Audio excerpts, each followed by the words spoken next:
आता सर्वसामान्यांसाठी अतिशय महत्त्वाची बातमी, सोनं चांदीच्या दरात मोठी घसरण झाली आहे। सोनं प्रति तोळा 3,000 रुपयांनी घसरलंय, तर सोनं प्रति तोळा 1,57,000 रुपयांवर आहे, तर चांदीचे भाव प्रति किलो 2,57,000 वर गेले आहेत। तर सोनं प्रति तोळा 3,000 रुपयांनी घसरल्याचं पाहायला मिळतंय। या संदर्भात आढावा घेतलाय आमचे प्रतिनिधी जुगल पाटील यांनी। जळगावच्या बाजारात आज सोन्यात तब्बल 3,000 रुपयाची घसरण झाली आहे, तर चांदीमध्ये 13,000 रुपयाची घसरण झालेली आहे। रुपयाच्या तुलनेत कुठेतरी डॉलर मजबूत झाल्यामुळे या ठिकाणी ही घसरण झाल्याचं बोललं जात आहे। या संदर्भातली बातचीत करण्यासाठी आमच्या सोबत या ठिकाणी पूना गाडगीळ सनचे व्यवस्थापक आहे गिरीश डेरे, आम्ही त्यांच्यासोबत जाणून घेणार आहोत।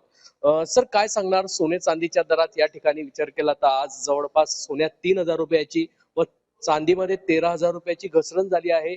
नेमकी या घसरणीची कारण काय आहेत? थोडा आपण जर एक आठवड्याचा जर विचार करत असू तर आठवड्याभरात आपण थोडस सोन्यामध्ये चढ उतार बघत आहे। जी झालेली चढ उतार आहे, म्हणजे जी प्रामुख्याने जी काही घसरण किंवा वाढ झालेली आहे, तिथं प्रामुख्याने आठवड्याभरामध्ये बऱ्यापैकी हे झालेलं आहे। त्यामध्ये प्रामुख्याने विचार केला तर जागतिक स्तरावर आर्थिक अनिश्चितता आणि भूराजकीय घडामोडींमुळे सोन्याच्या किमतीत चढ उतार झालेले आहेत। अमेरिकेच्या व्याजदरांबाबतच्या ज्या अपेक्षा आणि डॉलरच्या मूल्यातील बदलाचा जो काही आहे तो सोन्यावरती परिणाम झालेला आहे। 3,000 रुपयांनी सोन्याचे दर कमी झालेले आहे आणि 13,000 रुपयांनी चांदीचे दर कमी झालेले आहे।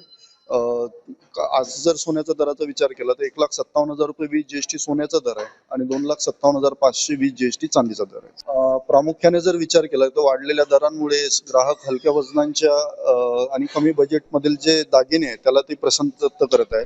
जुन्या सोन्याच्या एक्सचेंजच्या व्यवहारामध्ये वाढ झालेली आहे, म्हणजे जुने सोनं देऊन नवीन सोनं घेण्यासाठी ग्राहकांचा ओढा वाढलेला आहे। लग्नसराई आणि पारंपरिक खरेदीमुळे सोन्याची मागणी ही कायम आहे।